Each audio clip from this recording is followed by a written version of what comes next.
Katakanlah kalau tuan-puan ada duit sebanyak RM409,000 pada bulan Januari dan tuan-puan ada dua pilihan. Sama ada nak simpan dalam ASP ataupun nak simpan dalam bentuk simpanan emas. Yang mana satu tuan-puan boleh pilih.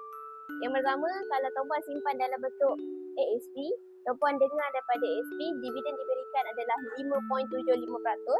Bermaksud, kekayaan tuan-puan bertambah dalam tempoh 1 tahun sebanyak RM23,000. Manakala bagi tuan-puan yang buat keputusan untuk alihkan duit tersebut kepada simpanan emas, maka tuan-puan akan dapat 1 kilogram emas. Dan hari ini, 1 kilogram emas yang sama dapat meningkat nilai menjadi RM625,000.